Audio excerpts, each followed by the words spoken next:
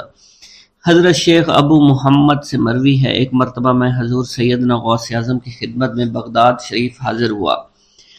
کچھ دنوں تک آپ کے ہاں قیام پذیر رہا اور روحانی فیوز و برکات سے مالا مال ہوا۔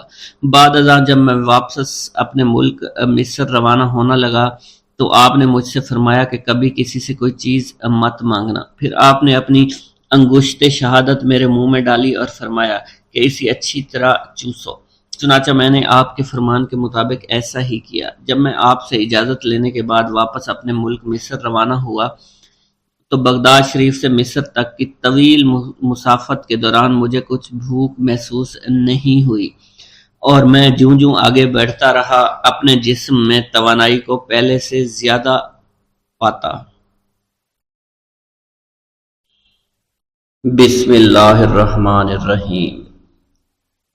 ناظرین گرامی، روایت میں آتا ہے کہ قطب الاقطاب حضرت شیخ عبد القادر جیلانی الحسنی والحسینی الجیلانی، حضرت غوث اعظم شیخ عبد القادر جیلانی رحمۃ اللہ علیہ جب نماز ادا کرتے تو بہت زار و قطار رویا کرتے، یعنی گریہ زاری کیا کرتے تھے۔ روتے روتے آپ کی ہچکی بن جایا کرتی تھی۔ جب آپ رحمۃ اللہ علیہ مسجد میں اپنے مریدین اور شاگردوں کے ساتھ باجماعت نماز پڑھتے، اللہ پاک کی محبت اور عشق میں اتنے ڈوب کر عبادت کرتے کہ ان کے شاگرد آپ کی رقت آمیزی کو دیکھ کر، یعنی رونے کے انداز کو دیکھتے اور کہتے اگر اصل نماز دیکھنی ہے تو غوث پاک کی نماز کو دیکھا جائے۔ تو ایک بار کا ذکر ہے کہ آپ رحمۃ اللہ علیہ عراق کی مسجد میں سے باجماعت نماز پڑھ کر باہر نکلے۔ آپ کے مریدین بھی آپ کے ساتھ تھے۔ آپ نے دیکھا کہ اسی محلے میں کچھ بچے اخروٹ کے ساتھ کھیل رہے ہیں۔ آپ بچوں سے بہت پیار کیا کرتے تھے، گویا کہ خود بچپن میں کبھی بچوں کی طرح کھیل کود نہیں کر سکے، لیکن بچوں کو دیکھ کر آپ مسکراتے تھے۔ آپ آگے بڑھنے لگے اور مریدین کی بڑی جماعت بھی آپ کے ساتھ تھی۔ ابھی آپ زیادہ دور نہیں گئے تھے کہ ان بچوں نے ایک دوسرے کے کان میں کچھ بولنا شروع کر دیا اور اشارے میں باتیں کرنے لگے کہ کیا خیال ہے کہ جو بابا جی سب سے نمایاں ہیں، نورانی چمکتے ہوئے چہرے والے ہیں، سب سے آگے چل رہے ہیں، ان کو بولا جائے جو فرمائش ہمیں کرنی ہے ان سے کر دیں، کیا یہ ہمیں ڈانٹیں گے تو نہیں؟ تو کچھ سمجھدار بچے ہم زبان ہوئے اور کہا نہیں نہیں، یہ جو بابا ہے نا بہت اچھے ہیں، ان سے جو کچھ کہو گے انہوں نے وہ ہماری بات پوری کرنی ہے، ہم ان سے ایک میٹھی اور لذیذ چیز آج منگواتے ہیں۔ تو ان میں سے ایک بچہ جو سب سے بڑا تھا پاس آیا اور کہا بابا میری بات سنیں۔ آپ نے بہت پیار اور شفقت سے اس کے سر پر ہاتھ رکھا اور کہا بیٹا کہو۔ اس نے کہا کہ میرا دل کر رہا ہے کہ میں آپ سے کچھ مانگوں۔ آپ نے فرمایا کہ کہو بیٹا کیا چاہتے ہو؟ وہ کہنے لگا کہ مجھے آپ اس فلاں جلیبی والے سے جلیبی لا کر دے سکتے ہیں، میرا کھانے کا بہت دل کر رہا ہے۔ میں چلا جاتا لیکن بابا میری باری آنے والی ہے، جب تک میں جلیبی لے کر وہاں آؤں گا میری باری چلی جائے گی۔ آپ رحمت اللہ علیہ کے وہاں کے مشہور بزرگ بڑے سردار لوگ ہیں، آپ کے خادمین آپ کے نوکر بننے کے لیے جان کی بازی لگانے کو تیار رہتے ہیں۔ ادھر وہ بچے آپ کے رتبے کو بھی دیکھ رہے تھے اور یہ بھی دیکھ رہے تھے کہ آپ کون سی شخصیت ہے، لیکن پھر بھی اتنے سارے لوگوں کو چھوڑ کر آپ سے وہ بچہ کہتا ہے کہ بابا مجھے جلیبی لا کر دے دیں۔ بابا جی نے کہا کہ ٹھیک ہے میں لا کر دے دیتا ہوں۔ آپ کا ایک مرید آپ کے پاس آیا اور کہا حضرت آپ کیوں اس بات پر توجہ دے رہے ہیں؟ آپ اس بچے کی فرمائش پر جلیبی لا رہے ہیں۔ حضرت آپ پر میری جان قربان ہو، میں اس بچے کو جلیبی لا کر دے دیتا ہوں۔ آپ رحمت اللہ علیہ نے اسے اپنے ہاتھ کے اشارے سے منع فرمایا اور کہا اس نے مجھ سے کہا ہے نا تو میں ہی اس کی خواہش کو پورا کروں گا۔ پھر آپ رحمت اللہ علیہ اس جلیبی والے کے پاس تشریف لے گئے اور جلیبی والا کچھ دیر پہلے اداس بیٹھا ہوا تھا۔ آپ رحمت اللہ علیہ اس کی دکان میں تشریف لے گئے تو وہ خوشی خوشی سے جھومنے لگا۔ آپ رحمت اللہ علیہ نے اس جلیبی والے سے جلیبی لی، اس نے خوشی خوشی آپ رحمت اللہ علیہ کے ہاتھوں میں جلیبی تھما دی۔ وہ آدمی لگ بھگ 70 سال کا تھا، اس بڑھاپے میں بھی وہ کام کرنے پر مجبور تھا۔ اس کی آنکھوں میں آپ رحمت اللہ علیہ کو دیکھ کر آنکھوں سے آنسو آ گئے۔ اس نے روتے ہوئے کہا اللہ کا لاکھ لاکھ شکر ہے، اس نے میری دعا سن لی۔ آپ نے میری دکان میں قدم رکھے تو کئی دنوں سے آپ کے انتظار میں یہاں بیٹھا ہوا تھا۔ میں جانتا تھا کہ آپ ضرور میری دکان پر تشریف لائیں گے۔ آپ رحمت اللہ علیہ نے فرمایا تمہیں کیسے پتا تھا کہ میں تمہاری دکان پر آؤں گا؟ وہ کہنے لگا کہ حضرت عرصہ ہوا ہے، کئی مہینوں سے میرا کاروبار نہیں چل رہا تھا، میرا کاروبار دن بدن ٹھپ ہوتا جا رہا تھا، فاقوں تک کی نوبت آ گئی تھی۔ مجھے اپنی فکر نہیں تھی لیکن اپنے چھوٹے چھوٹے بچوں کی تھی۔ اس بڑھاپے میں اللہ تعالیٰ نے اولاد تو دی لیکن ان کو پالنے کا کوئی بندوبست نہیں ہو رہا تھا۔ میں نے اپنی اس پریشانی کا ذکر کسی سے کیا تو اس نے کہا کہ عراق کے ایک شہر میں چلے جاؤ، وہاں پر کوئی ایک فقیر ہے، اس سے دعا کراؤ، وہ جس کے لیے دعا کرتے ہیں اس کا کام بن جاتا ہے۔ میں اتنا پریشان تھا کہ اس آدمی کے کہنے پر اس فقیر سے ملنے چلا گیا۔ اس کی تلاش کر کے میں نے اس سے کہا تم میرے لیے دعا کرو تاکہ میرے کاروبار میں ترقی ہو جائے اور میرے رزق میں برکت ہو جائے اور تنگ دستی دور ہو جائے تاکہ میں بیوی بچوں کا پیٹ پال سکوں۔ فقیر مجھے دیکھ کر کہنے لگا کہ تم پیرانے پیر غوث اعظم دستگیر رحمت اللہ علیہ کو نہیں جانتے؟ میں نے کہا میں نہیں جانتا۔ وہ کہنے لگا حیرت ہے کہ تمہیں یہ پتہ نہیں کہ تم ان کو جانتے ہی نہیں کہ ولیوں کے سردار ہیں۔ میں تو بہت چھوٹا سا فقیر ہوں، میری دعاؤں میں اتنا اثر نہیں کہ وہ غوث اعظم رحمت اللہ علیہ ہیں، جس کے لیے بھی دعا کریں اس کا بیڑا پار ہو جایا کرتا ہے۔ اور جب اس دور میں غوث پاک رحمت اللہ علیہ خود موجود ہے تو پھر ہمارا کیا مقام ہوگا ان کی دعا کے آگے؟ ہماری دعا کچھ بھی نہیں ہے۔ میں نے کہا اگر یہ بات ہے کہ آپ سے بڑا کوئی بزرگ ہے تو مجھے بتائیے کہ غوث پاک رحمت اللہ علیہ مجھے کہاں ملیں گے اور میں کہاں جاؤں ان سے ملنے کے لیے؟ وہ کہنے لگا کہ وہ جیلان میں ہیں، تم ادھر جاؤ، ہماری کیا جرت کہ آپ کے لیے دعا کریں۔ آپ رحمت اللہ علیہ جس کے لیے بھی دعا فرماتے ہیں اس کا بیڑا پار ہو جاتا ہے اور اس کو کہیں بول جانے کی ضرورت نہیں ہوتی۔ حضور جب اس فقیر نے مجھے یہ بات کہی تو فوراً جیلان شریف میں آ گیا اور یہاں پر میں نے آپ کی تلاش شروع کی۔ آج دیکھیے آپ خود بخود میری دکان پر تشریف لائے ہیں۔ اب دیکھیے کہ آپ کے آنے سے کیسا نور میری دکان میں آ گیا ہے۔ حضور میرے حق میں دعا فرما دیجئے، اللہ پاک میری زندگی کو آسانیاں عطا فرمائے، مجھے اپنی بیوی اور بچوں کی بہت فکر ہے۔ آپ رحمت اللہ علیہ نے فرمایا پریشان ہونے کی ضرورت نہیں، اللہ تعالیٰ سب معاملات ٹھیک فرما دے گا۔ یہ کہہ کر آپ تشریف لے گئے، اس بچے کے پاس آئے اور اس کے ہاتھ میں جلیبی تھما دی۔ ابھی وہاں سے جانے والے تھے، دوسرا بچہ آیا، اس نے کہا کہ بابا آپ نے اس سے تو جلیبی لا کر دی ہے، مجھے بھی لا کر دیں۔ آپ نے اس سے بھی تسلی دی اور کہا میں تمہیں بھی جلیبی لا کر دے دیتا ہوں بیٹا۔ یہ دیکھ کر مریدین بہت غصہ ہونے لگے اور کہا کہ حضور ہم اس بچے کو جلیبی لا کر دے دیتے ہیں، آپ کیوں زحمت کرتے ہیں؟ لیکن آپ نے فرمایا نہیں، یہ بچے مجھ سے کہہ رہے ہیں نا، میں ان کا نہیں ٹال سکتا۔ حضور آپ بہت مصروف شخصیت ہے، کیوں ان چھوٹے بچوں کی باتیں سن رہے ہیں؟ آپ نے ہاتھ کے اشارے سے انہیں روکا اور فرمایا اللہ تعالیٰ نے ہمیں جس کام کے لیے چنا ہے بس وہ کام ہی ہم کر رہے ہیں، تم لوگ اللہ پاک کی حکمت کو نہیں سمجھ رہے۔ پھر آپ جتنی بار وہ بچے آپ کو بھیجتے رہے، آپ رحمت اللہ علیہ ان کے لیے جلیبیاں لاتے رہے، حتیٰ کہ آخری بچے کو بھی آپ نے جلیبی لا کر دے دی اور وہ مزے سے کھانے لگے۔ جلیبی کھانے کے بعد وہ آپ کو دعائیں کرنے لگے اور کہا آپ بہت اچھے انسان ہیں، جیسا کہ آپ کے بارے میں ہم نے سنا تھا آپ ویسے ہی ہیں، آپ اخلاق کے بہت عمدہ ہیں، آپ کی سخاوت کے بارے میں ہم نے جتنا سن رکھا تھا آپ اتنے ہی سخی ہیں، ہم آپ سے بہت خوش ہوئے۔ آپ رحمت اللہ علیہ مسکرائے، بچوں کی خوشی دیکھ کر آپ کو دلی اطمینان ملا۔ اب ایک اور نماز کا وقت ہو رہا تھا، آپ نے مریدین سے کہا کہ چلو نماز پڑھنے کے لیے مسجد میں چلتے ہیں۔ وہ سب مل کر مسجد میں چلے گئے اور اللہ کی عبادت میں مصروف ہو گئے۔ بسم اللہ الرحمن الرحیم۔ لال شہباز قلندر۔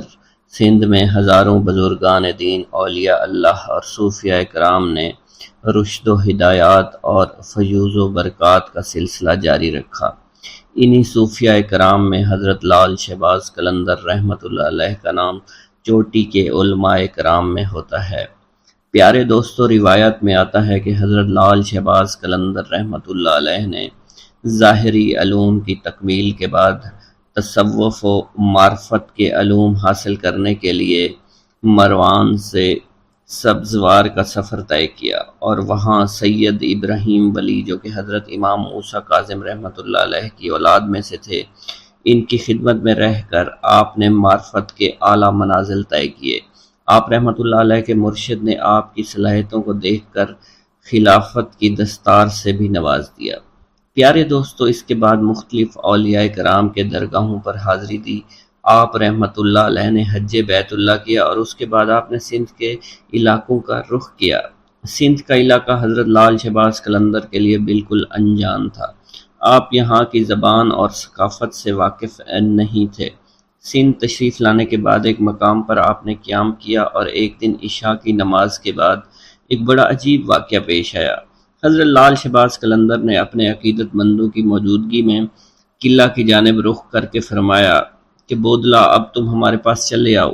یہ سن کر آپ کے عقیدت مند بڑے حیران ہوئے کہ ہمارے ملک سے کس کو پکار رہے ہیں۔ پیارے دوستو، سکندر بودلہ جو کہ حاکم سیون کی قید میں تھا، کئی مہینے سے اسے دردناک سزائیں دی جا رہی تھی۔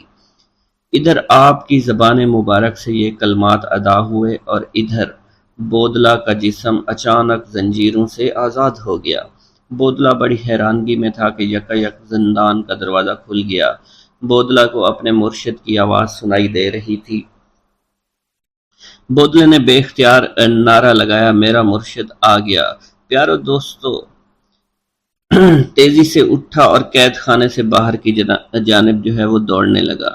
آخر وہ میدان میں پہنچ گیا جہاں لال شہباز قلندر اور ان کے ساتھیوں نے قیام کیا ہوا تھا۔ بودلہ سے مل کر حضرت لال شہباز قلندر نے اپنے مریدین کو بتایا کہ یہ تمہارا بھائی بودلہ ہے۔ اسے حاکم سیون نے بہت تنگ کیا اور اس مظلوم کو ناحق طور پر جیل میں قید رکھا۔ انشاءاللہ حاکم بہت جلد عبرت ناک انجام کو پہنچے گا۔ پیارے دوستو، یہ اس وقت کی بات ہے جب سندھ میں لا قانونیت، ظلم و تشدد ہر طرف عام تھا۔ کوئی کسی کی فریاد نہیں سنتا تھا۔ اس وقت کا مقولہ آج بھی مشہور ہے، اندھیر نگری چوپٹ راج۔ لوگوں کو بے بس اور لاچار دیکھ کر ایک مجذوب جس کا نام سکندر بودلہ تھا، وہ اکثر ایک نعرہ مستانہ لگایا کرتا تھا کہ میرا مرشد آنے والا ہے، ظلم کا زوال ختم ہونے والا ہے۔ سکندر بودلہ سیستان کی پہاڑیوں میں عبادت اور ریاضت کرتا تھا۔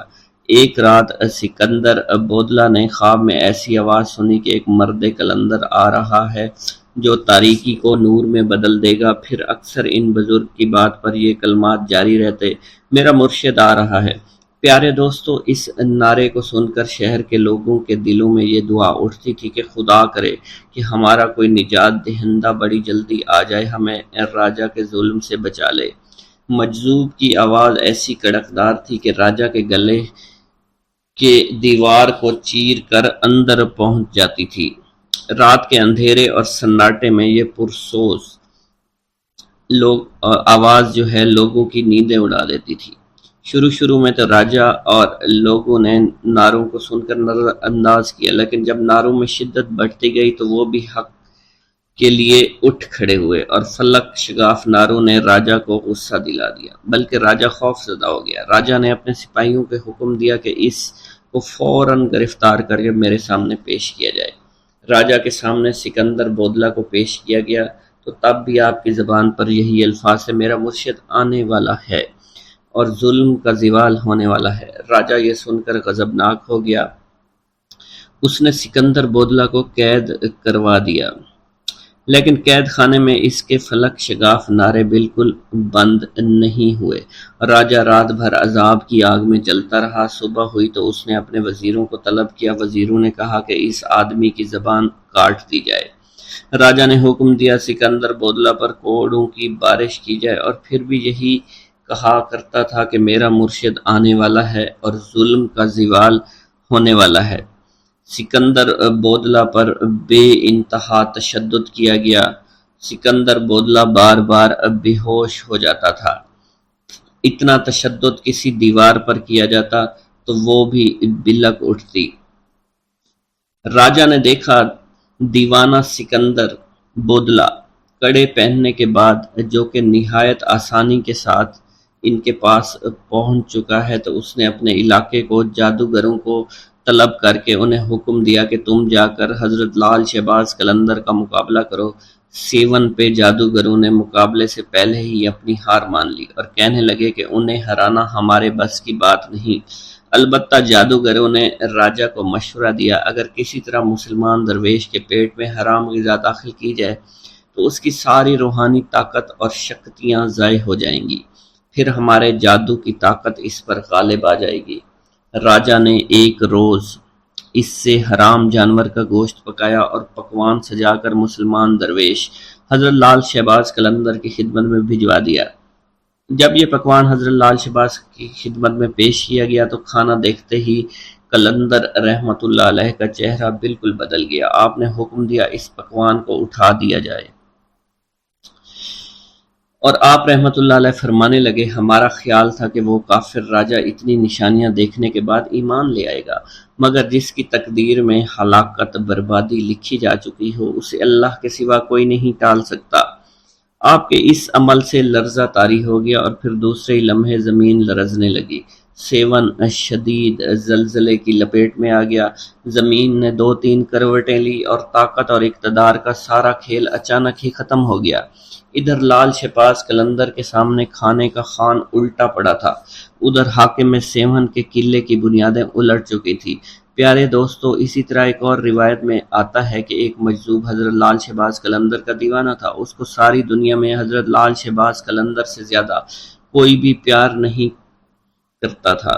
بادشاہ اس وقت اس بات سے جلتا تھا کہ میرے خلافت حضرت لال شہباز قلندر کے حق میں نعرے لگانے والا یہ کون ہے۔ اس نے اسے آدمی کو اپنے پاس بلوایا اور اسے حکم دیا کہ کیا تم ہی نعرے لگاتے پھرتے ہو؟